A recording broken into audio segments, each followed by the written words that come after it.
Buenos días, buenas tardes a todas, todos, todes los que nos están viendo. Bienvenidos al panel Activismo en VIH durante la pandemia de la conferencia COVID-19 en las Américas, Repensando Todo. Como lo dice el título de la conferencia, la pandemia que estamos viviendo en el mundo nos ha llevado a repensar todo. Se han visibilizado las grandes falencias de nuestros sistemas de salud pública, los liderazgos para afrontar las medidas de mitigación, la información confusa o mal comunicada, la pérdida de derechos de las personas y en muchos casos hasta violaciones de sus derechos humanos. Todas las medidas adoptadas por los gobiernos han sido en pos de salvar vidas, pero también han tenido fuertes consecuencias en las vidas de las personas. Esto hoy es más visible que nunca y nos lleva al tema de nuestro propio panel, el activismo en VIH durante la pandemia, porque lo importante no debe ser dejado de lado por lo urgente, porque no debemos olvidar que el VIH y el SIDA son otra pandemia que los estados deben atender. Para no perder lo logrado en años de trabajo sobre VIH y SIDA, los activistas de todo el continente continuaron con sus acciones. Hoy íbamos a contar con la presencia de 5 grandes activistas americanos, una de las cuales todavía no se pudo conectar, pero contamos con la presencia de 4 de ellos que van a compartir con todos nosotros sus miradas, sus vivencias y sus experiencias particulares en este año tan diferente. A continuación voy a ir presentándolos de a uno y les voy a pedir que en 5 minutos nos puedan contar cómo afectó la pandemia al activismo en VIH que normalmente hacían en sus países y en especial el activismo que cada uno de ustedes llevaba adelante. Vamos a empezar con Alberto. No sé si sigue ahí porque no lo estoy viendo. Entonces vamos a pasar a Saúl Paus. Saúl Pao Mas es guatemalteco, académico y activista social, indígena maya quechua. En el 2013 asumió el cargo de coordinador de país para Guatemala y en el 2015 como director regional para Centroamérica en AIDS Healthcare Foundation, AHF. Es máster en Ciencias en Desarrollo Rural con estudios de doctorado en Investigación para el Desarrollo Social. Es un defensor de la salud como un derecho humano, con amplia experiencia en el trabajo de VIH. Saúl, bienvenido, te escuchamos. Muchas gracias a todos quienes participamos en este panel que es tan importante para la discusión en la salud pública. Y justamente a lo que hacía referencia Guillermina, creo que cómo fue afectando la pandemia y el activismo en el VIH, especialmente en el país de Guatemala. Las decisiones políticas fueron más apegadas bajo el autoritarismo y el fomento del miedo, sin tomar en cuenta las evidencias científicas que iban surgiendo. Como todos y todas sabemos, el manejo de una situación de COVID, y ante esta misma situación surgen varios de los efectos. Por ejemplo, el 13 de marzo se diagnostica el primer caso COVID-19 en Guatemala, pero antes de ello, de forma apresurada, el 5 de marzo en el país, las autoridades tomadoras de decisiones aprueban la ley de emergencia para proteger los ciudadanos ante el COVID-19, una decisión política. Y de ella, ¿en qué se tradujo? Prácticamente en un endeudamiento de 449 millones de dólares para combatir y mitigar y contener el COVID-19 en ese momento. Pero atrás de ello también decretan un estado de calamidad pública, donde se deniega una serie de derechos humanos y derechos constitucionales en las cuales limitan el activismo, pero también limitan a muchas de las personas con VIH para poder acceder a un tratamiento o acceder a la salud como un derecho humano. Cuando ya surgen todas estas cuestiones elementales, inmediatamente se toma la decisión, no hay consultas externas médicas, solo es emergencia, la denegación para que la población empiece a circular de manera libre. No hay transporte, no hay reuniones, que se entiende bajo un contexto, y el servicio especialmente el uso de la tecnología o el servicio del Internet, se hace más limitado porque todo el mundo ya no sale de casa y quiere estar conectado y saber qué pasa en el mundo exterior. Hay negociación en los servicios y reconocer el papel en este momento que fue como algo muy fuerte para quienes contribuimos en la lucha de contener también la pandemia del VIH en el país, porque donde estaban las clínicas que brindan la atención, pues lo usan para los servicios de COVID-19. En otros casos, los médicos, médicas, enfermeras se trasladan para los servicios de VIH, de COVID. Eso es un gran reto porque entonces la población guatemalteca empieza a buscar los servicios y se encuentran perdidos porque los mueven hacia otro lado. Y aquí hay que reconocer en este sentido el papel que juega la cooperación, pero las otras organizaciones que también hacen trabajo de vigilancia de los derechos humanos, y se empieza a incidir en el tema de la salud, especialmente para las personas que viven con VIH. Y nos dábamos cuenta, y algo muy frustrante en ese momento, es ver cómo la jefa de Programa Nacional de SIDA escuchaba las peticiones, pero no hacía nada en este sentido. Yo creo que eso es algo de lo que de veras uno se ve limitado, porque por un lado te venden un discurso, pero por otro lado no hacen lo que en realidad dice Guillermina. Muchísimas gracias, Saúl, por compartir la situación en Guatemala. Y ahora quiero presentarles a Alberto Nieves Alberti. Es venezolano, en la ciudad de Caracas. Es el director ejecutivo de la ONG venezolana e independiente ACCSI, Acción Ciudadana contra el SIDA, y defensor de los derechos humanos de las personas con VIH y personas LGBTI. Ha enfocado su trabajo en la organización y participación en el ejercicio ciudadano para la defensa del acceso a la atención y los tratamientos del VIH. Es fundador y miembro activo de la Red Venezolana de Gente Positiva y de la Red Latinoamericana de Personas con VIH.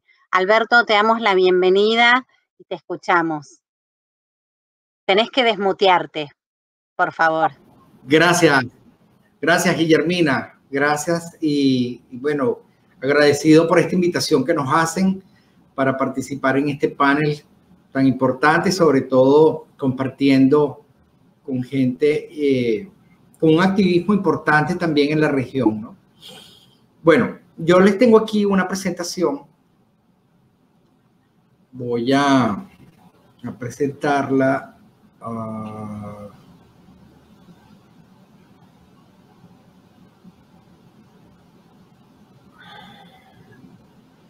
Disculpen, pero no la consigo. Aquí está. ¿La ves, Guillermina? ¿Aló, Guillermina, se ve? No, no la estaríamos viendo. No sé, Alberto, si vos la habías... ¿Te está permitiendo compartir pantalla? ¿Y ahora? No. ¿Alguien del equipo técnico que nos pueda asistir? Sería buenísimo.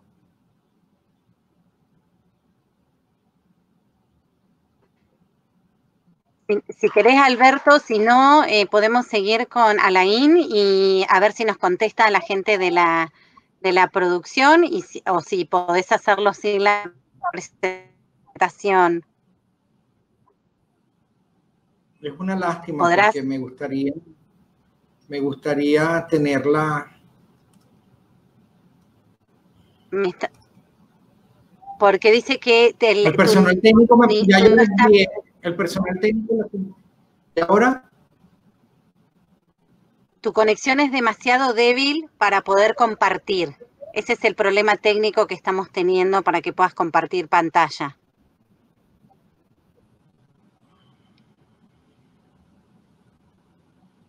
¿Nos podrías contar? Eso es parte de la emergencia, de la crisis que tenemos en Venezuela, el tema de la señal, pues. Esto es como un signo.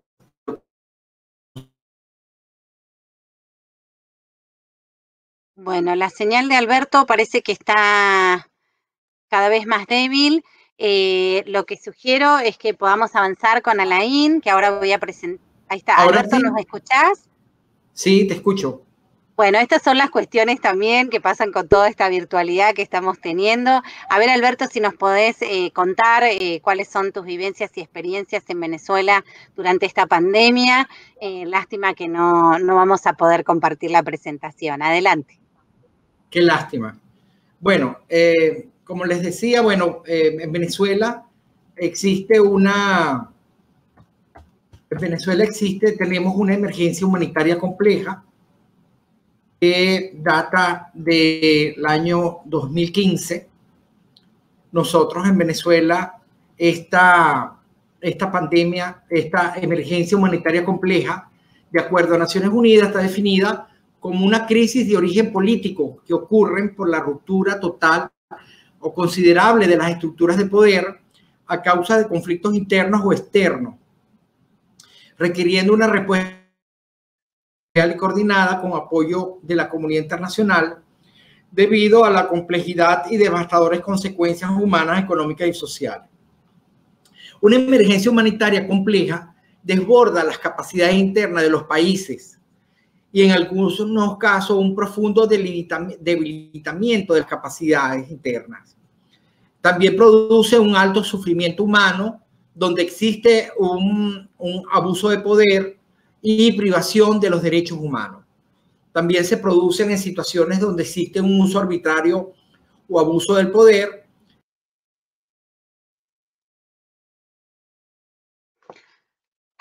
Se nos ha desconectado Alberto. Evidentemente está teniendo inconvenientes, así que Alain, te voy a presentar para que continuemos contigo y después cuando Alberto pueda reunirse nuevamente con nosotros, que continúe contándonos la situación que están viviendo. Bueno, Alain es activista y defensor de los derechos humanos, consultor en derechos humanos, tallerista y conferencista, internacionalista, diplomado en modelos de gestión de proyectos sociales por la UNAM, el INDESOL, la CEDESOL y la Escuela Nacional de Trabajo Social.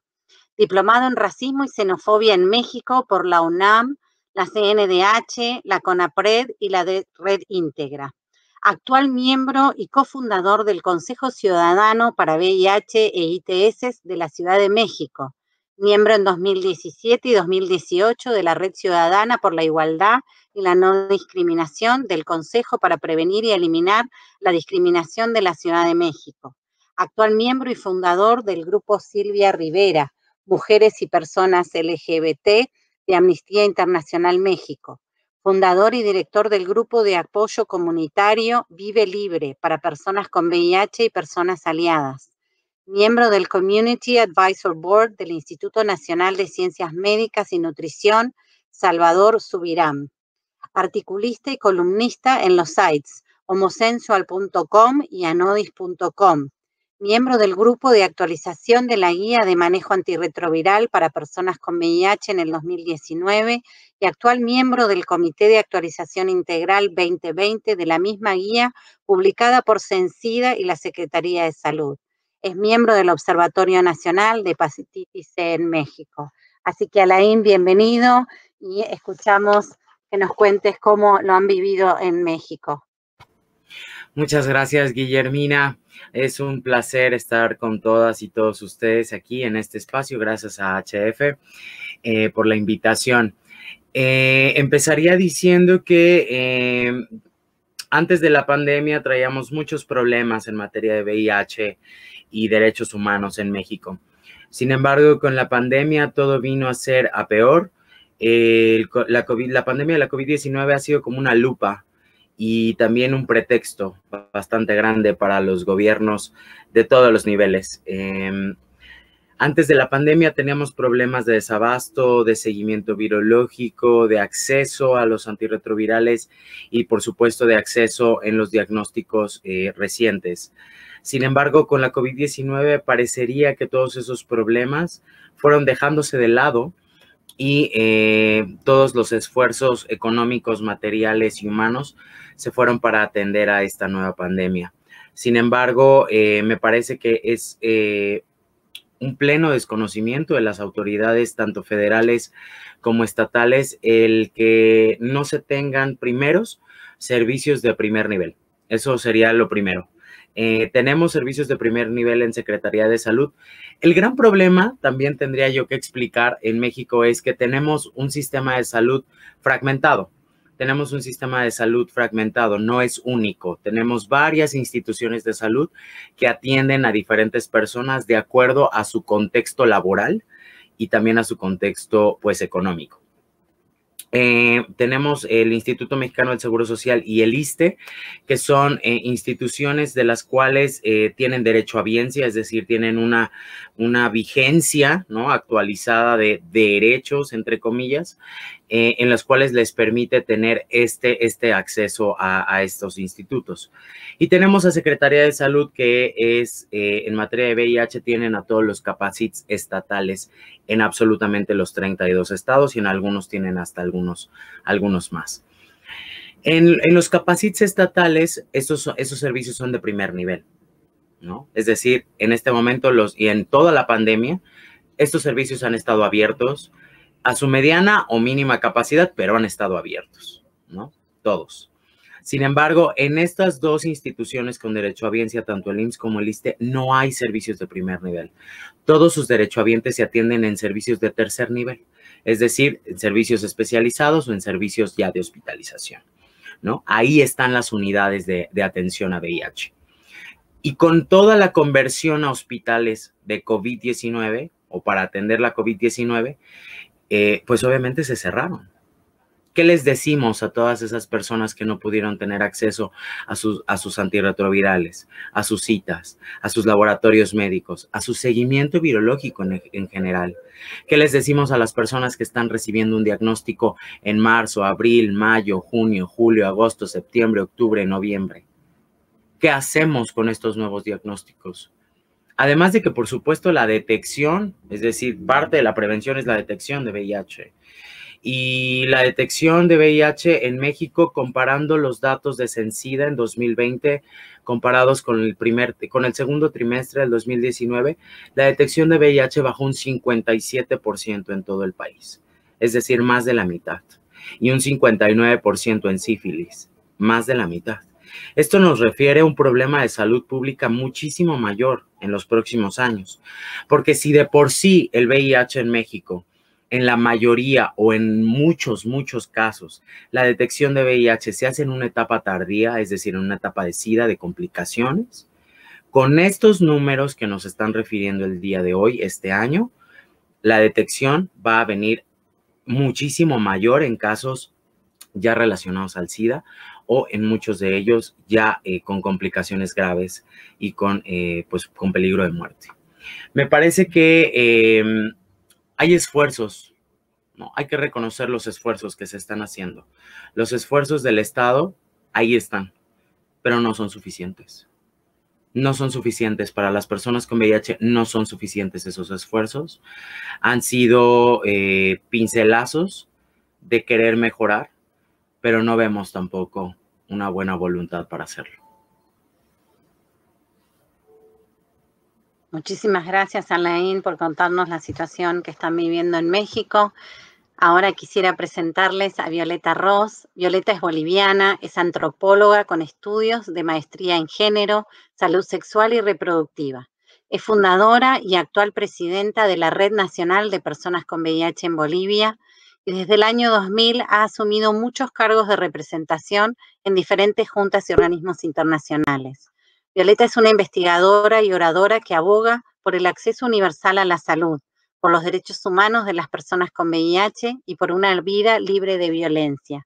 Bienvenida, Violeta, te escuchamos.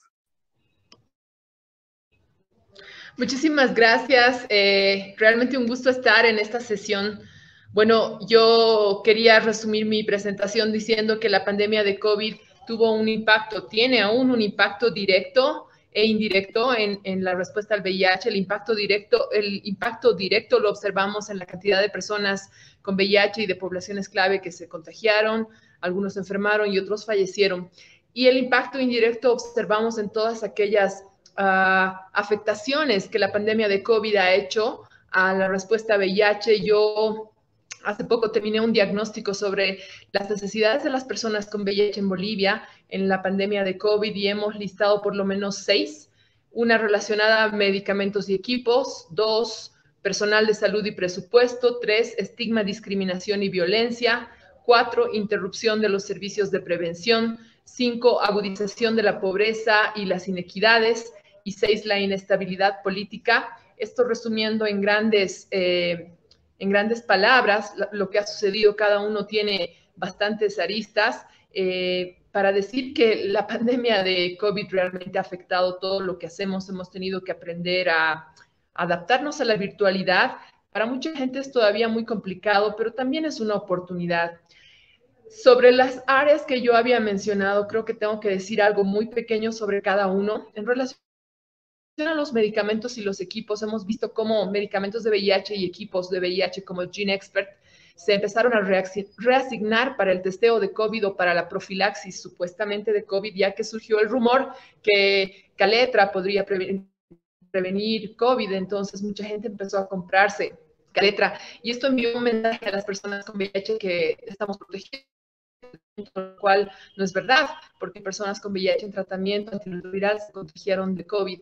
Y a nivel internacional sigo apuntando a un problema muy serio que es en relación a la producción de los medicamentos que tomamos en países en desarrollo, los medicamentos genéricos, porque la China en un momento estaba afectada por la pandemia y luego la India. La China es el productor de los ingredientes activos y la India es el productor de los medicamentos genéricos. Lo que escuché de la Organización Mundial de la Salud es que China más o menos ya ha resuelto la situación, la India sin embargo no. Entonces podríamos tener en los próximos meses desabastecimiento de medicamentos debido a que se interrumpe la cadena de suministro y producción a nivel internacional.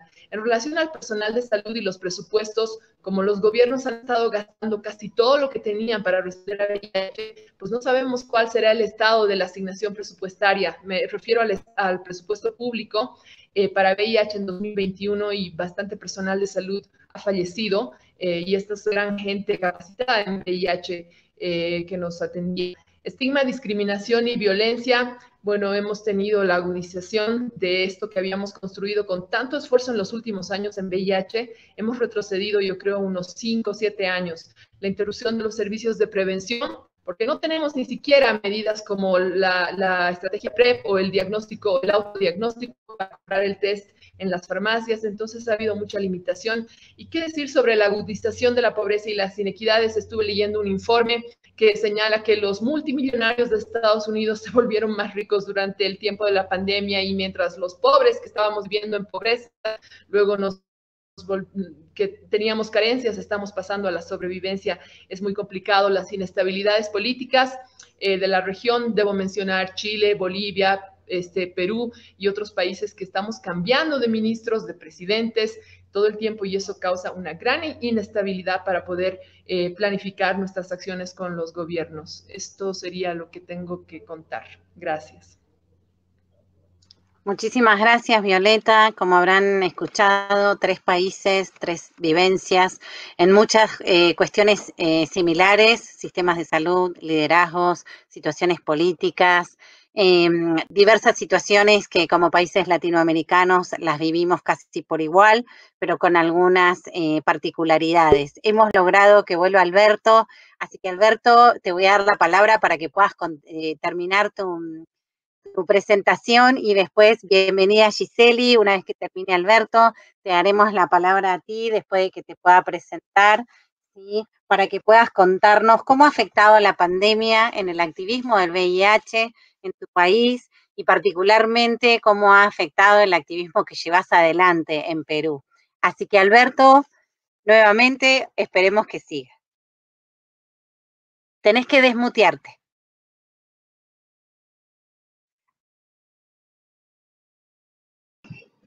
Ahí está. Así. Estás muteado, sigo yo, Alberto. pensé que iba a ir después de Alberto. Ok, entonces me dicen si esto es... Alberto, pasa. Alberto, podés hablar y después Giselle. ¿Me escuchan ahora? Sí, Alberto, te escuchan escuchamos. ahora. Sí. Qué bueno, qué bueno. Sí, bueno, realmente ven la presentación. Ahora sí. Perfecto, buenísimo. Bueno, muchas gracias. Bueno, quería hablarles un poco sobre el activismo que estamos haciendo en Venezuela.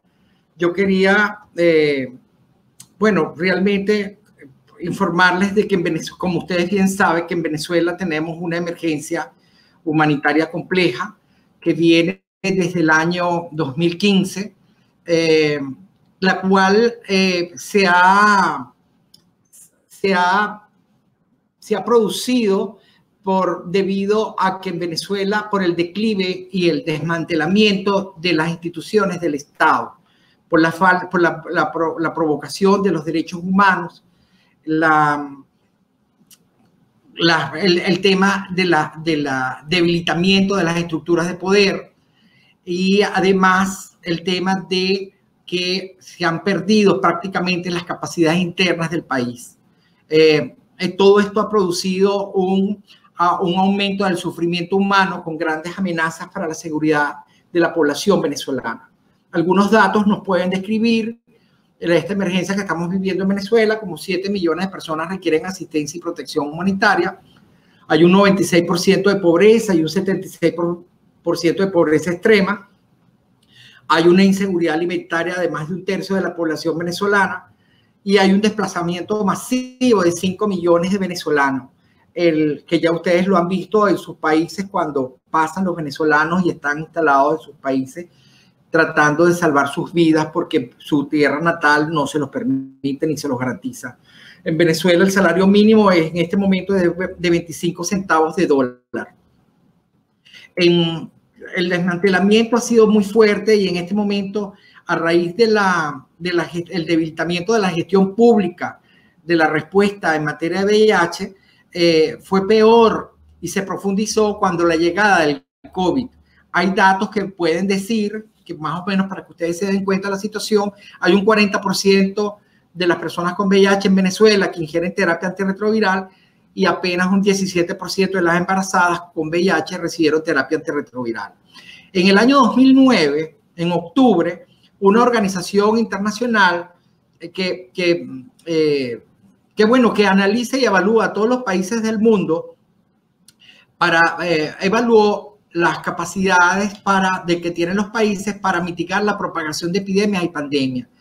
Y en octubre del 2019, 3 meses antes que se produjera el brote y el descubrimiento del COVID, Venezuela estaba considerada entre los países con menor capacidad para mitigar la propagación de las epidemias y pandemias. Estaban ocupando el lugar 176.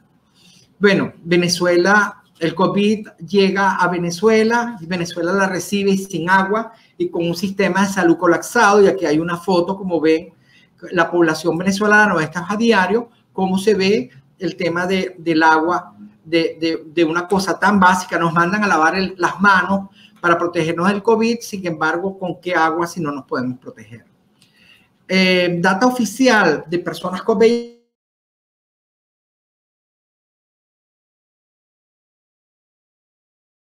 Y un hombre en junio, ambos con VIH, ambos con terapia antirretroviral y con tuberculosis, ambos con la misma edad, 41 años. A partir de entonces hemos estado preguntando al Ministerio de Salud, al Programa Nacional e incluso a la Organización Panamericana de la Salud y nos dicen que no hay data. Entonces nosotros desde la sociedad civil, desde la Red Venezolana de Gente Positiva y todas las organizaciones de la sociedad civil, nosotros tenemos un trabajo de monitoreo, de recolección de datos e informaciones en el 79% del territorio auditorio.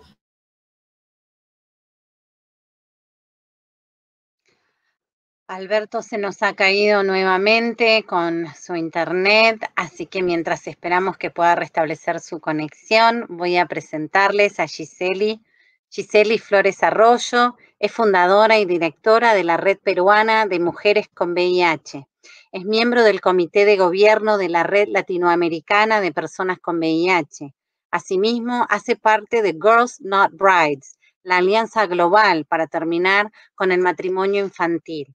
Es una importante activista en América Latina por la defensa de los derechos y la atención integral de las personas con VIH, impulsora del MIPA, participación en la toma de decisiones de las personas directamente afectadas, partícipe de las modificatorias de normativas a favor de la comunidad a partir del empoderamiento y movilización comunitaria para la incidencia política.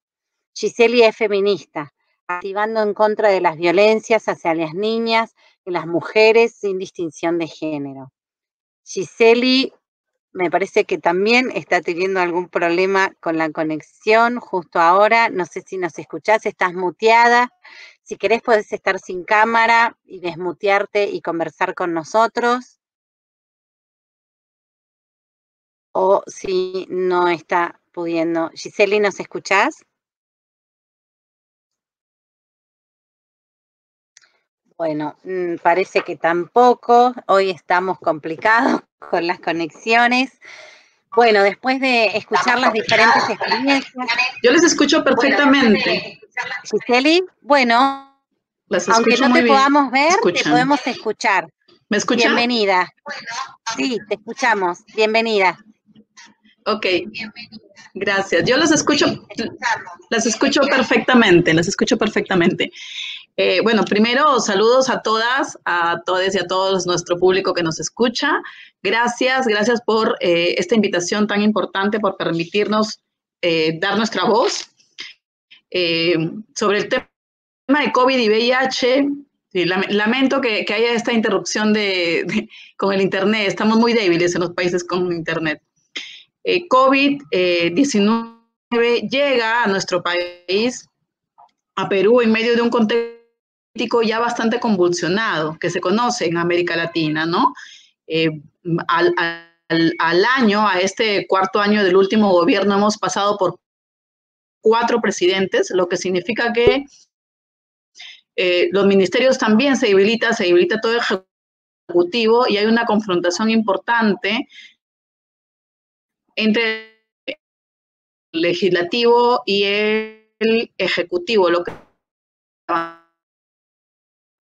iniciativas y leyes relacionadas con el VIH y el tema de atención integral.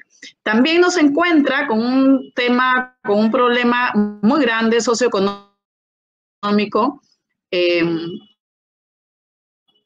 que muestra las grandes desigualdades sociales, económicas que tenemos y que la gente que vive con VIH termina siendo mayor afectada, ¿no? El estigma y la discriminación son potentes en Perú, no ha cambiado mucho para atrás. Lo que vivimos ahora, esto nos ha arrojado el índice de estigma y discriminación que de hace 3 años. También nos encuentra el COVID con un sistema de salud en infraestructura, en recursos humanos, en recursos económicos, que no existe la descentralización en el sistema de salud, con un sistema de compras y con gran corrupción en el Estado. Así nos encuentra el COVID, una cuestión rápida sobre el contexto.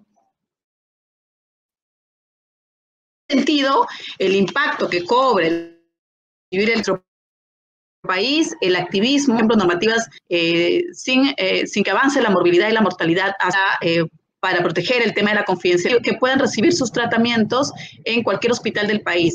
Cuando llegó el aislamiento, estaban en sus casas, muchas en sus lugares de origen, otras en sus lugares de trabajo, estaban dispersos y las encontró sin medicamentos antirretrovirales. Lo que hemos hecho es tratar de que estas personas reciban el tratamiento lo más cerca de donde estaban, ya sea donde se hayan quedado. Hemos tenido muchísimos casos de gente que se quedó, por ejemplo, en Iquitos y que vivía en Pucallpa, o o que se quedaron en alguna otra región que no tenía nada que ver con su ciudad y donde recibían el medicamento. Eso ha sido muy para reciban sus medicamentos, mucha gente se quedó sin el antirretroviral hasta que se pudiera sacar esta nueva normativa que lo que quería era que la gente reciba en sus lugares más cercanos el tratamiento antirretroviral por más tiempo posible, por los 3 meses que indicaba la normativa. Sin embargo, no logramos hacerlo porque en los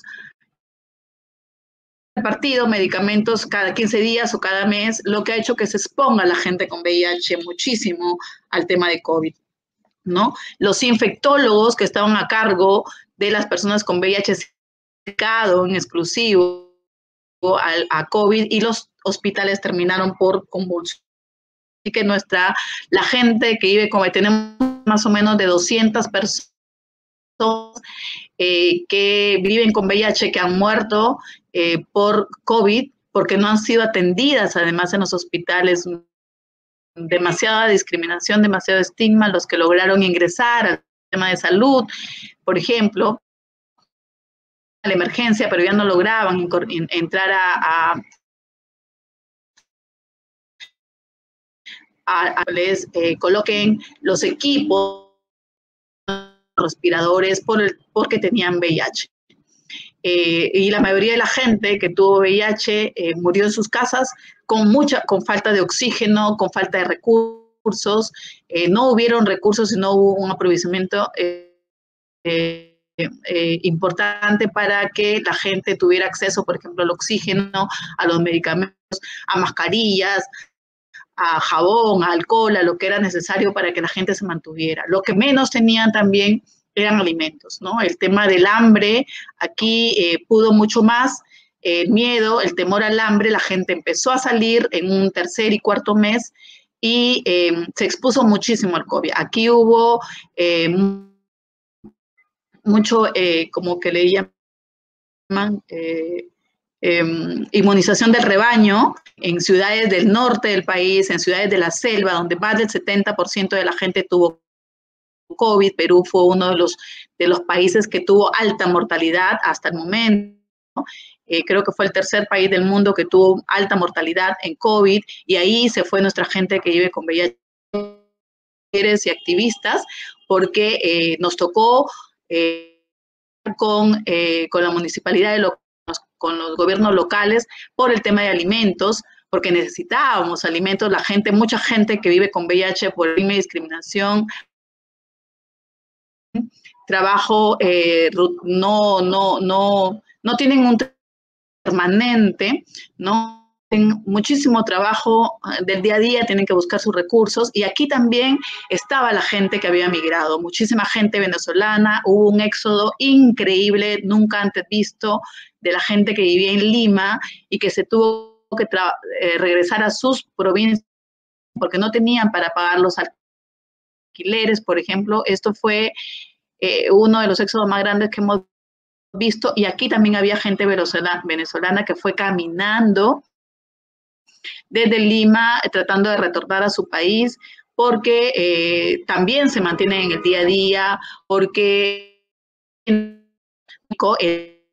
Estado no brindó ningún tipo de apoyo para la gente migrante en materia de recursos económicos. Hubieron algunos bonos que el Estado ha proveído, que sin embargo no llegaron. Nosotros tenemos listas de gente que conocemos, que están agrupadas en asociaciones, que son de pobreza y pobreza extrema, y jamás le llegó un bono familiar, un bono de alimentos, un bono universal de parte del Estado, ¿no? Eso ha sido muy complejo.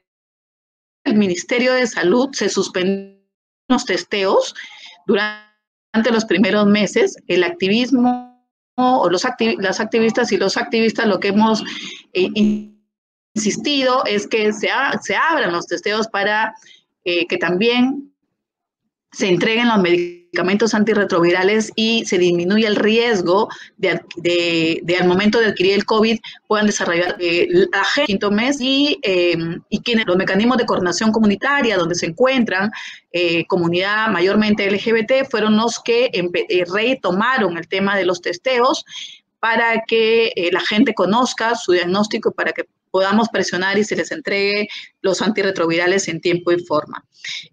La distribución de antirretrovirales fue muy compleja para los recién diagnosticados también, porque tenían que hacerse pruebas, no estaban asegurados por el SIS, no toda la gente que vive con VIH en el país tiene seguro integral de salud, que es el que entrega el gobierno, y las pruebas básicas, si es que no hay pruebas básicas, no se le entrega gestantes que viven con VIH, la entrega de leche de su ciudad de leche materna, el Ministerio de Salud, que es del Seguro Social, tenemos las Fuerzas Armadas a través de COPRECOS y clínicas privadas que entregan el tratamiento antirretroviral. Sin embargo, el Estado no lo llama desabastecimiento, sino interrupción de medicamentos en todas estas instancias, ¿no? Creo que mejor funcionaron las clínicas privadas, que además son alimentadas por el Ministerio de Salud con tratamiento antirretroviral, pero creo estaban un poco más organizadas para en el Ministerio de Salud, en el Seguro Social, el tema de interrupción fue muy, muy fuerte, ¿no? En ese sentido, ha sido muy complejo el tema de muertes de nuestros compañeros, nuestras compañeras. No hemos aprendido mucho, el Estado, los funcionarios no han aprendido mucho de la vida de los funcionarios, han estado cerradas en este año de COVID. Los activistas que hemos estado levantando las alertas de los abastecimientos, de que se abran los testeos. Y bueno, ha sido que nos ha tocado vivir. Han ampliado, consideramos de que se ampliaron para el 95. Creo que es un reto que vamos a tener que asumir los activistas, las activistas, y obviamente también la cura del VIH se ve mucho más lejana con esta amplitud de brechas que se han visto, ¿no? Eso por ahora, querida Guillermina. Muchísimas gracias, Giseli. Bueno, hemos hablado de necesidades básicas insatisfechas, ¿no? Del agua, de la comida, del trabajo no registrado y lo que eso implicó con las restricciones, principalmente del aislamiento, de no poder acceder no solo a trabajar, sino también a los insumos básicos para cuidarnos. Y cada ciudad, cada país, de nuevo, con algunas particularidades. Me gustaría preguntarle a Laín. Sabemos que aún habiendo un montón de restricciones en su momento en la Ciudad de México, fuiste parte o pudiste ser parte en protestas en la calle, fuera de organismos de salud, sí, incluso, bueno, algunas piedras al Senado, algunos vidrios rotos que se informaron por ahí. Quería saber un poco tu opinión, porque rescataste también el esfuerzo que se hace del Estado, que muchas veces no alcanza, pero que se hace, y si considerás que en esta época, desde el activismo, se necesitaron medidas que no para nosotros, pero que para muchos pueden considerarse extremas, que son diferentes, que son urgentes, que nos cuentes un poquito cómo fue ese proceso o cómo lo llevó a hacerlo más allá del cuidado con el COVID y de las restricciones que había. Claro que sí, Guillermina. Pues me parece que sí, estos esfuerzos del Estado han estado presentes. Sin embargo, quien está empujando esos esfuerzos y quien está arreando a los servidores públicos y a las instituciones, pues somos los activistas y las organizaciones de la sociedad civil. Organizaciones, dicho sea de paso, que en esta administración se les cortó todo suministro económico, ¿no? Desde que llegó esta administración se ha visto que entra muchísima gente al servicio público, sobre todo en materia de salud, que no tienen ni idea en dónde están, que muchos de ellos ni siquiera tienen una experiencia en política pública en materia de salud. Iniciamos este año porque realmente yo personalmente como activista y como persona con VIH, me llegó el hartazgo ya hasta la cabeza y dije, no puede ser que nadie esté diciendo nada, no puede ser que la única vía de solución que tengamos en México para las organizaciones y los activistas sean las mesas institucionales. El sentarme con un servidor público, con un político, con un director de alguna institución pública de salud, no me va a asegurar que el problema se va a solucionar. ¿Por qué? Porque tuvimos todo un proceso desde diciembre hasta febrero de mesas y mesas y mesas institucionales, sobre todo en el IMSS, que fue la primera protesta que hicimos en febrero y que se salió de toda proporción, por supuesto, y eso lo reconozco. Sin embargo, es por esa protesta que ahorita en este momento el IMSS está teniendo avances, pocos, pero los está teniendo. Sin embargo, seguimos presentando casos de desabasto. Después de casi un año de esa protesta, los casos de desabasto, y como el día de ayer dijimos, porque ayer el día tuvimos otra protesta en el marco del Día Mundial del SIDA, salimos a parar las calles y también a hacer visibilidad, ¿no? La visibilidad de la que mucha gente está negada, de la que mucha gente todavía no está segura por la discriminación y el estigma y, por supuesto, las violencias que nos atraviesan después de decir que somos o que tenemos VIH. Por supuesto que ha habido avances importantes. Sin embargo, yo lo que creo es absolutamente,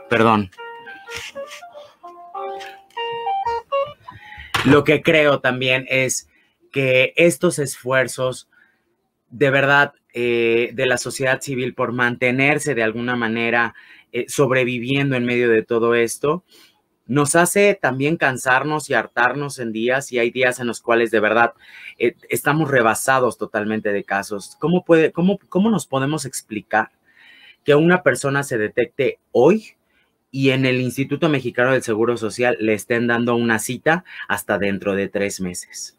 O que llegue y que le diga el doctor, ahorita no te podemos atender porque no eres prioridad hasta que acabe la pandemia. ¿Cuándo va a acabar la pandemia? ¿Cómo es posible que nosotros lleguemos con una receta resurtible por 3 meses y solo nos den uno? Cuando la indicación federal en medio de la jornada de sana distancia en México dice, no salgas de casa. Ese fue el mensaje desde el presidente, pero sus instituciones parecería que son autónomas, porque entonces el IMSS dice, yo te voy a dar una receta resurtible por 3 meses, pero no te van a dar los 3 meses, te van a dar uno. Y cada mes vas a tener que venir al hospital. Cuando la indicación es no vengan a los hospitales si no se sienten mal, si no necesitan hospitalización, no vengan. Ah, bueno, pues parece que las instituciones son sordas. Eso pasó marzo, abril, mayo, junio. Y a partir de ahí se dio una indicación que medio se siguió. En el ISSSTE tenemos también problemas estructurales enormes. El ISSSTE es una institución que atiende a los trabajadores del Estado, lo cual nos pone en un vericueto enorme. Porque si yo soy una persona que vive con VIH y que trabajo en alguna institución pública y dependo del Estado, del salario que me dé el Estado, ¿cómo me voy a quejar del mismo Estado que me está pagando? ¿Cómo me voy a quejar del mismo Estado que me está dando trabajo? ¿Cómo voy a sobreponer o cómo voy a solucionar todas estas amenazas que puede haber por parte de mi patrón, por parte de la institución en el trabajo, de si te quejas te corro? Por eso no hay tantas quejas en el ISSSTE, porque en los patrones es el propio Estado, son las propias instituciones. ¿Qué pasa con las Fuerzas Armadas? Si tú publicas tu diagnóstico o haces público tu diagnóstico, ya no puedes ascender a coronel. Ya no puedes ascender en tu carrera como dentro del ejército, ¿no? Y todos estos detalles que parecerían mínimos es lo que en febrero nos hicieron salir a las calles y que pues de alguna manera se salió de proporción esa protesta, pero que fue el detonante del cambio, porque hay muchos activistas y muchas personas con VIH en la actualidad que no estamos dispuestos a callar, que no estamos dispuestos a tolerar mentiras, que no estamos dispuestos a seguir en la misma incertidumbre del a ver si me van a dar medicamento o ya se me acabó, ¿qué voy a hacer? Ya me quedé sin trabajo, ¿a dónde me voy a atender? Tan solo para poner un ejemplo y ya para cerrar. El día de ayer salimos a las calles otra vez a la visibilidad, a decir que no están bien las cosas en materia de VIH en México. Le hicieron una pregunta al subsecretario de Salud, que se llama Hugo López-Gatell, y le dijeron, y habló más bien acerca de una periodista que estaba en otro estado, me parece que en Ginebra o en Suiza, haciendo justamente esta denuncia, ¿no?, de medicamentos antirretrovirales. Y el subsecretario Gatell contesta que la periodista tendría que ser más seria porque tendría que checar sus fuentes, ¿no? que tendría que checar sus fuentes porque no hay desabasto en México.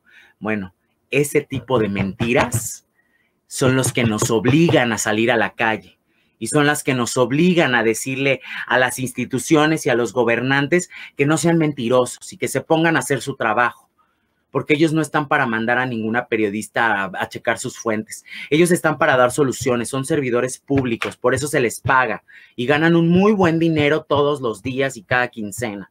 Un muy buen dinero que no tenemos las organizaciones, un muy buen dinero que no tenemos los activistas, un muy buen dinero que no tenemos las personas que vivimos con VIH y que sin embargo ahí estamos resistiendo y existiendo y así vamos a hacer. Porque a mí lo que me queda claro es que en esta administración se miente, en esta administración se hacen las cosas a medias y en esta administración se criminaliza a las activistas y a los defensores de derechos humanos que salen a las calles. Muchas gracias, Alain. Alberto, que te tenemos de nuevo, vamos a ver si querés puedes intentar hablar sin la cámara. Estamos ya haciendo algunas reflexiones específicas de cada país y quisiera hacerte una pregunta en relación a Venezuela, que tiene que ver con lo que hablabas vos también, de esta crisis económica que lleva ya varios años en Venezuela y que sabemos que los medicamentos antirretrovirales que toman la mayoría de las personas que viven con VIH se deben a una donación del fondo a través de OPS y que tiene una vigilancia de la sociedad civil, tanto nacional como internacional. Creemos que en el contexto de la pandemia, al haber restricciones de movimiento y una válvula de escape como lo ha sido Colombia en los últimos años, también ahora está cerrada y eso también debe haber tenido sus consecuencias. ¿Qué tipo de activismo en VIH considerás prioritario dentro de Venezuela actualmente? ¿Es nacional de ustedes y las organizaciones civiles nacionales? ¿Es internacional con participación de organizaciones multinacionales? Si querés nos podés contestar en relación, por favor. Gracias, Guillermina. Bueno, disculpen porque tengo graves problemas con la señal de internet y esto es parte de la emergencia humanitaria compleja que vivimos en Venezuela. Sí, efectivamente, en Venezuela tenemos ya hace 2 años que el Fondo Global ha otorgado 2 subvenciones con un total de $11 millones que nos ha permitido comprar un solo tipo de antirretroviral, lo que ha permitido salvar las vidas de más de 40.000 personas con VIH. Efectivamente, nosotros necesitamos el apoyo a nivel internacional, ya que nosotros estamos en un país que no hay Estado de Derecho, hay una violación de derechos humanos importante, hay una criminalización contra las organizaciones de la sociedad civil y esto ha impedido que tengamos una respuesta mucho mayor. Que en el tema del COVID, en el ámbito del COVID, observamos que, bueno, ya venía el sistema de salud colapsado en Venezuela y el COVID fue recibido por ese sistema de salud colapsado, un país que no tiene agua, nos mandan a lavarnos las manos, pero un país donde no hay agua, incluso los hospitales, la emergencia es demasiado fuerte, en los hospitales no hay ni siquiera un algodón o un alcohol para atender a las personas. Una cosa insólita, cosas domésticas básicas, no las hay. En cuanto a personas con VIH, la afectación ha sido sumamente grave porque, bueno, además de todo el tema de las medidas de restricciones para prevenir el COVID, también se ha utilizado como una medida de control a la ciudadanía. Y estas medidas de control mal implementadas, entonces sencillamente ha obstaculizado en ciertos momentos a las personas con VIH a que puedan llegar a las consultas de VIH y a retirar sus tratamientos antirretrovirales en la farmacia.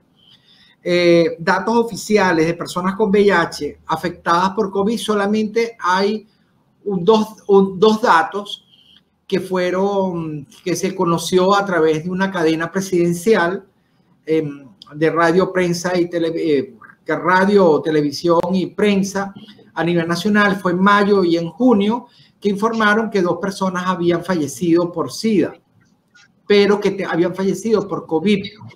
Las dos personas después comenzamos a indagar, habían tomado tratamiento antirretroviral y tenían un cuadro con tuberculosis. Ahora bien, ante la opacidad de la información, porque no hay información, y además de la que OPS tampoco suministra información, nosotros como sociedad civil, a través de la Red Venezolana de Gente Positiva, nosotros tenemos 2 años de monitoreo a las consultas de VIH y a las farmacias, y incluimos los indicadores de COVID y VIH. En 3 meses, entre agosto, septiembre y octubre, hemos identificado 13 fallecimientos de personas con VIH.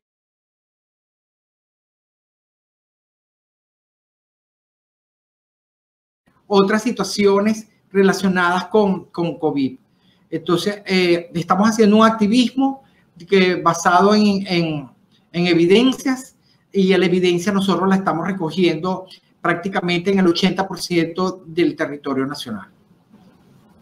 Gracias. Muchísimas gracias, Alberto.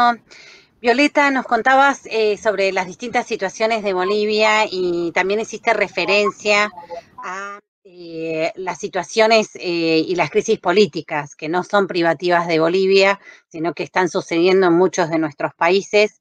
Y quería preguntarte si este tema de la injerencia que tuvo la política, y en el caso de ustedes, que hasta tuvieron una elección presidencial durante la pandemia, si crees que esto ha afectado o ha puesto de lado el tema de VIH como prioridad en tu país. Estás muteada.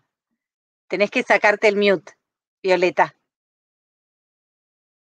Violeta, estás muteada, tenés que sacarle el mute porque no te escuchamos. Perdón. Ok, ahora sí.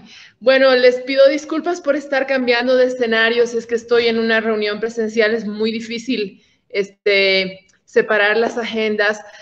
Sobre la pregunta que me hacías, ha sido realmente complicado para nosotros en Bolivia mantener lo básico que se estaba haciendo en prevención y en atención en VIH durante el tiempo de la cuarentena, porque teníamos un gobierno de transición, que teníamos que tener elecciones en mayo de 2020, pero por la cuarentena se postergó y el hecho que se postergaba no fue entendido por toda la gente. Hubieron muchas protestas pidiendo que las elecciones se hagan inmediatamente, y esto llegó a un nivel muy fuerte porque veíamos que se hacían bloqueos, se detenían los camiones con oxígeno, la gente moría sin oxígeno en los hospitales.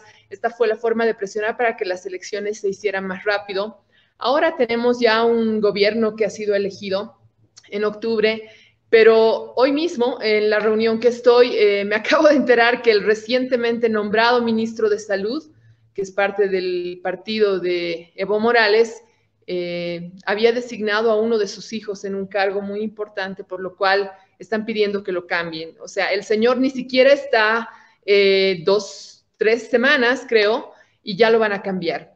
Relacionado esto a jefes de programas nacionales de VIH, durante la cuarentena hemos tenido 3 jefes por esta inestabilidad política en el gobierno de transición. El ministro que estaba tuvo una demanda por compra de equipos de respiración con sobreprecio. Entonces, esto nos afecta mucho, porque además que ponen gente que la nombran por cuestiones políticas, que no tienen idea a veces de qué es el VIH. Nosotros inclusive tenemos que llegar a explicar en qué consiste el VIH, cuál es la diferencia con SIDA. Es realmente complicado. En el comunicado que hicimos las personas con VIH por el Día Mundial del SIDA ayer, pedimos la estabilidad del personal de salud que es capacitado y sensibilizado en VIH, porque es muy importante tener a esta gente. Espero que nuestro mensaje haya sido escuchado, porque en los tiempos de cuarentena, tú sabes, estando en las casas y demás, con la limitación de no poder presentarnos, por ejemplo, ni siquiera en un plantón frente al Ministerio de Salud o en una reunión, hace que el impacto que tenemos sea limitado. Las redes sociales nos ayudan mucho, pero no tanto. Entonces, la situación política de Bolivia estaba muy complicada. Yo pienso que un poquito se ha estabilizado con la elección, pero eso no significa que tenemos todavía un programa nacional de VIH estable con quien podemos dialogar. Hoy vi a la jefa de programa nacional de VIH-Sida y le dije, bueno, doctora, ¿qué vamos a hacer? O sea, ¿hay que hablar con usted o con otra persona? En otras palabras, le estaba preguntando y ella me dice, no puedo decir nada, lo más probable es que me van a cambiar muy pronto. Entonces, yo me pregunto, ¿quién va a ser la próxima persona? Ojalá no sea alguien nombrado por cuestiones políticas, sino una persona que sea convocada por concurso de méritos. Es muy complicado y en una de las intervenciones que yo hice en esta reunión en la mañana dije, la sociedad civil somos mucho más estables que ustedes, el gobierno. Ustedes siempre están cambiando, siempre están poniendo a nuevos personales que tienen que hacer todo un proceso de aprendizaje, no aprenden rápido como es la respuesta a VIH. Nosotros estamos ahí desde hace más de 20 años, 30 años en algunos casos. Entonces es más sensato invertir en la sociedad civil porque demostramos estabilidad. Así que políticamente Bolivia nunca ha sido un espacio tranquilo. Lamentablemente siempre hemos tenido problemas de todo tipo. Bueno, este gobierno ha sido elegido por 5 años y espero que haya estabilidad y que podamos retomar las acciones de incidencia política, porque al final de cuentas es la responsabilidad de ellos. Nosotros no vamos a hacer lo que le corresponde hacer al Estado, sino que solamente vamos a presionar para que el Estado cumpla lo que está señalado en la Constitución Política del Estado y en la ley de VIH en Bolivia. Esta es la respuesta que tenía, querida Guillermina. Gracias. Gracias, Violeta, todo el apoyo, porque para eso estamos también desde la sociedad civil, para exigirle al Estado que cumpla con sus obligaciones, no importa el contexto, y creo que en todos nuestros países también hemos vivido esto que hablás de los cambios, de que tienen que aprender cuando en realidad deberían ingresar sabiendo para que no haya retrocesos en todo lo avanzado y lo logrado.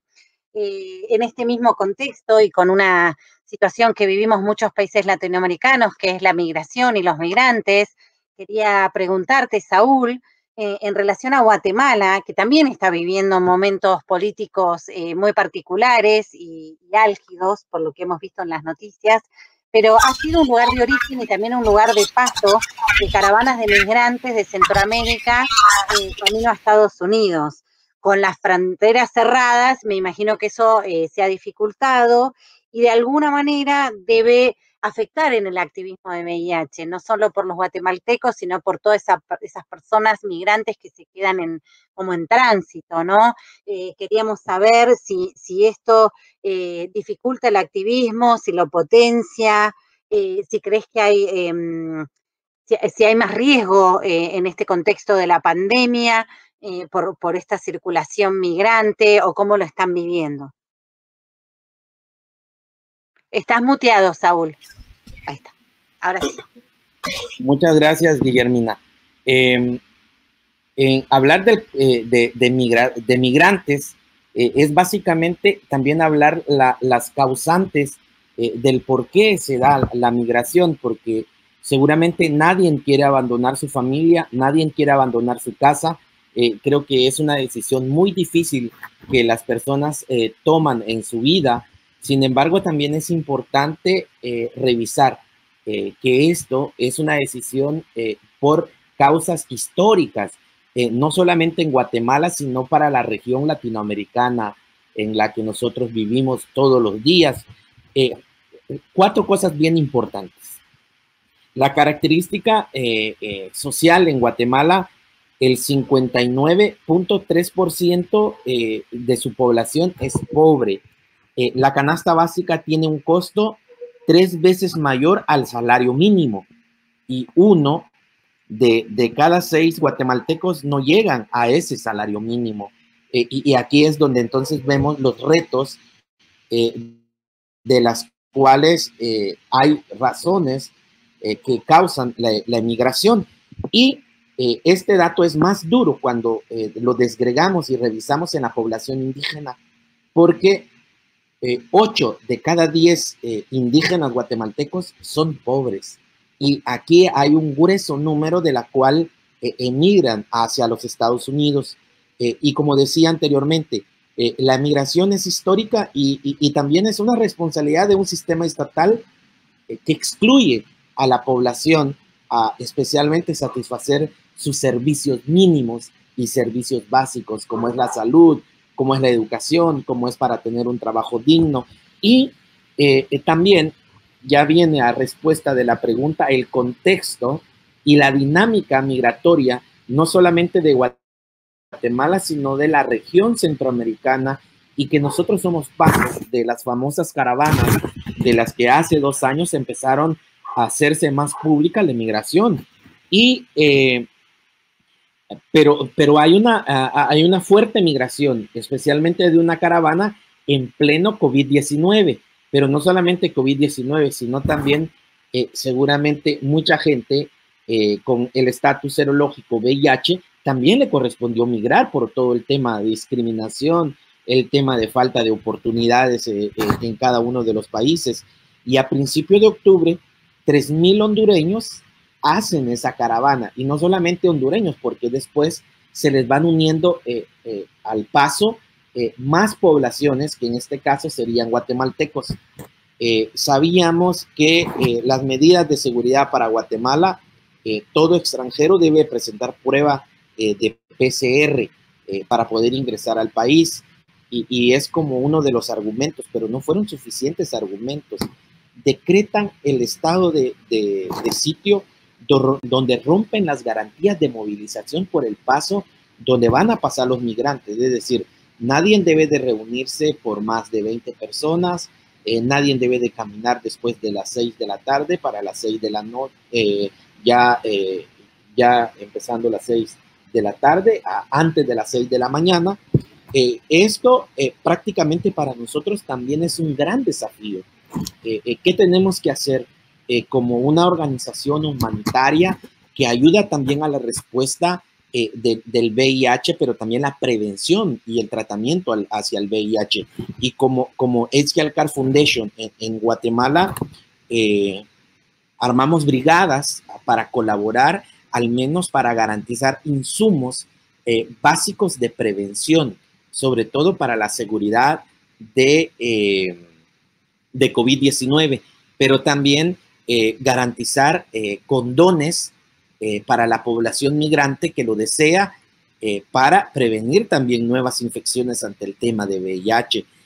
Nos vemos un poco limitados en el sentido, primero, porque hemos logrado garantizar que al menos acepten que la sociedad civil organizada y las comunidades organizadas logren colaborar para que sus pares puedan llevar el medicamento a la asistencia al hogar a nivel domiciliar de las personas. Pero con este decreto que hacen del estado de sitio, limitan, y nos correspondió que desafiar ese sistema para que la población migrante al menos tuviera acceso en un departamento que está a frontera con México.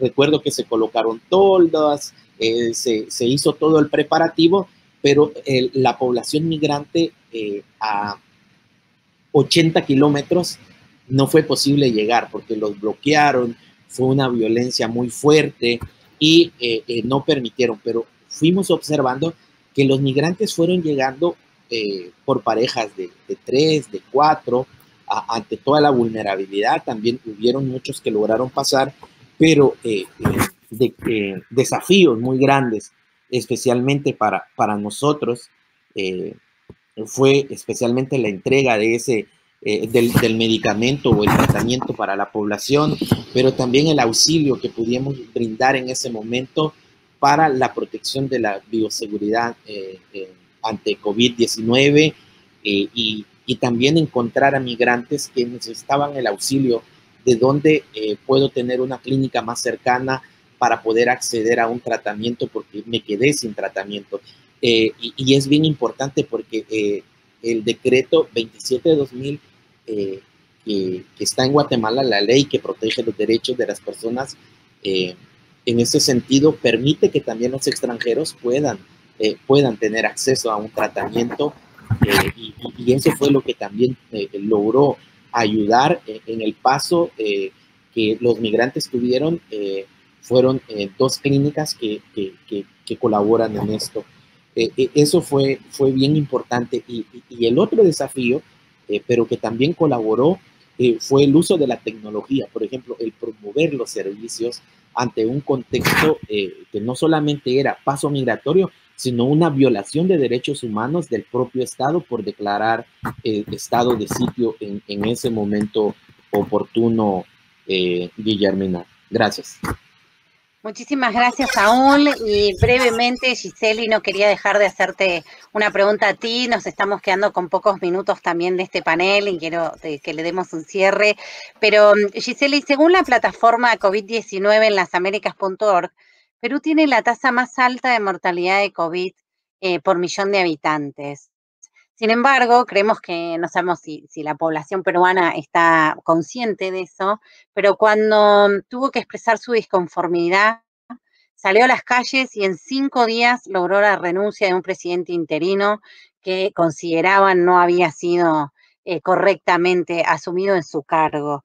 En relación con las materias de VIH y lo que nos contaste de todas las dificultades que se fueron sorteando, ¿qué estrategias pudieron tener o no tuvieron tantas dificultades en poder plantearlas y lograrlas como para necesitar hacer acciones más visibles y más fuertes? Estás muteada, ahí está. Ahora sí. Gracias, Guillermina. ¿Ahora sí? Ok, gracias, Guillermina.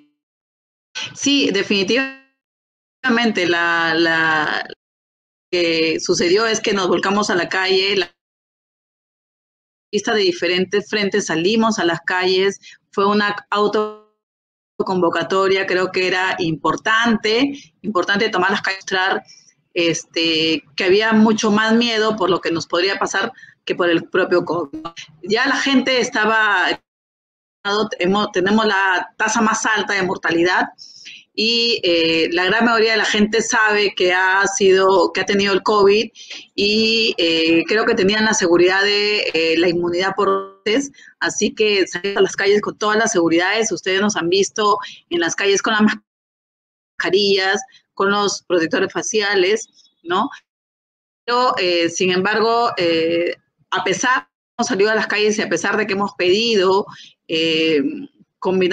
cambiar las estrategias para mejorar la respuesta a COVID-VIH, no ha sido posible por parte de las autoridades. O sea, no hay un diálogo abierto entre el Ministerio de Salud y la comunidad de personas con VIH. O sea, tratamos de incentivar de las comunidades y no lo hay. No van a cambiar. Se ha demostrado que no hay voluntad política para hablar con las comunidades, así que nos toca seguir haciendo incidencia. Salir a las calles ha sido una muy buena oportunidad para demostrar que la sociedad civil puede cambiar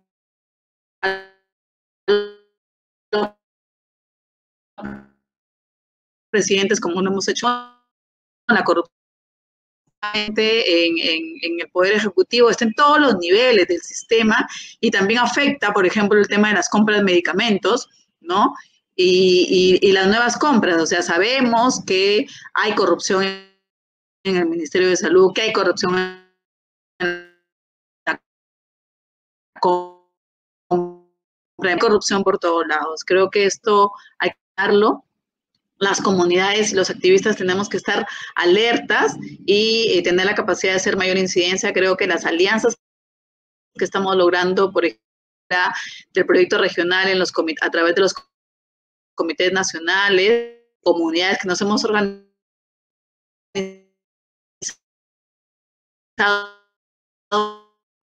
va a ser un buen empuje para la respuesta del VIH con las comunidades. Gracias, Giseli. Para la próxima, si puedes apagar tu cámara, tal vez tenemos mejor conexión porque se escucha medio entrecortada. Nos quedan pocos minutos y para cerrar me gustaría empezar con Alberto y que en 1 minuto cada uno, para que todos podamos hacerlo, nos pueda dejar un mensaje a los activistas que nos están mirando, a las organizaciones, a la sociedad civil en estos momentos y para el futuro. Alberto, 1 minuto. Gracias, Guillermina. Bueno, el primer mensaje es organización, participación, trabajo en red y sobre todo jamás perder el norte, defender los intereses de las personas con VIH. Y el otro mensaje o recomendación que yo haría recojan datos, registren datos, documenten todas las evidencias. Es la única manera para poder evidenciar y demostrar la gravedad de la situación que tenemos. A nosotros en Venezuela, en esta crisis que tenemos, en esta emergencia y con toda la criminalización que ha existido en contra de la sociedad civil, contra las personas con VIH y contra los activistas, nos ha servido de mucho para demostrar al mundo todo lo que está pasando en Venezuela. Muchísimas gracias, Alberto. Giseli, tu última reflexión, si querés con o sin cámara para que te podamos escuchar bien. Sí, mejor sin cámara. Creo que es perfecto. Un minuto. De la misma forma, ya, esta articulación, la alianza entre las diferentes comunidades que trabajamos en la respuesta al VIH, la sociedad civil es potente, así que necesitamos articularnos, fortalecernos, cuidarnos, protegernos porque hay mucha violencia contra los activistas y alzar la voz en estos espacios, en los espacios que podamos, cuando nos cierren las puertas los funcionarios del Estado y también intentar cambiar todas estas brechas de estigma y discriminación. La sociedad civil ha demostrado que es muy potente, muy fuerte. En la respuesta al VIH somos mejores en América Latina que en otras regiones, así que para adelante, articulémonos y salgamos adelante. No tengamos miedo. Gracias. Muchísimas gracias, Giseli. Saúl, un minuto para tu reflexión final. Muy bien. Hay que recordar que el VIH no se detiene y tampoco el trabajo del activismo no debería de detenerse ante la pandemia del VIH, de la COVID-19. Es importante que desde el activismo social debemos de incidir que los políticos deben de tomar sus decisiones y que esas creaciones políticas, de políticas públicas deben de estar apegadas con la evidencia social y la evidencia científica que hoy en día se está aportando. Y la importancia del trabajo en equipo para coordinar, para hacer alianzas interinstitucionales, creo que nos hace más amigable en ese sentido de los retos y el contexto de COVID-19 VIH. Más que agradecer y no bajar la guardia en la vigilancia de los derechos humanos y el acceso a la salud para todos y todas. Gracias. Violeta, un minuto para tu cierre.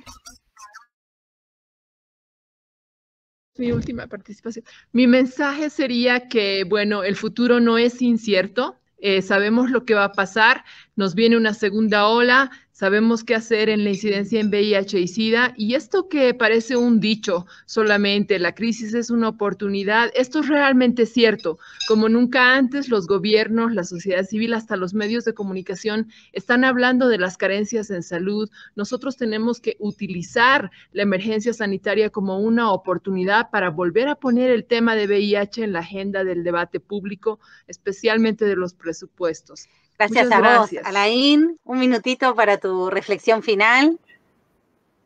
Claro que sí, muchas gracias por la invitación y me gustaría decir que no todo ha estado tan mal. Si algo nos ha traído esta pandemia es justamente lo que olvidamos un poco, que es hacer comunidad, hacer el trabajo comunitario, a reunirnos y a unirnos por medio de digital, ¿no? Por sistemas digitales y me parece que eso también tenemos que celebrarlo. Tenemos que celebrar que estamos aquí, que tenemos salud, que no estamos en un hospital. Tenemos que celebrar que seguimos vivos y vivas después de más de 30 años de la pandemia de VIH y de SIDA. Y tenemos que celebrar también que la resistencia va a seguir, que tenemos todavía mucha fuerza, muchas ganas y mucho trabajo por hacer. Muchas gracias. Muchísimas gracias, Alain.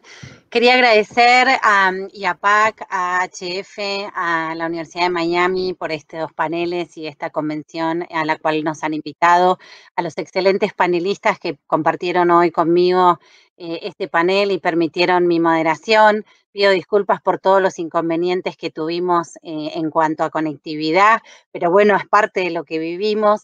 Y como cierre, solo quiero decir que los activistas, los militantes y todas las personas que abogan por hacer de este mundo y de esta realidad una mejor, somos resilientes. Y eso significa que nos adaptamos, nos modificamos, nos repensamos y repensamos las cosas para que nuestras voces y las que no pueden hablar nunca sean acalladas. No vamos a perder esa esperanza y ese optimismo, vamos a buscarle, como dijeron todos, la parte positiva de cada uno de los momentos que estamos viviendo. Así que les agradezco muchísimo, continúen en las luchas y nos apoyamos entre todos y formamos esta gran comunidad. Muchísimas gracias por este panel. Buenas tardes. Bye, un placer, hasta pronto.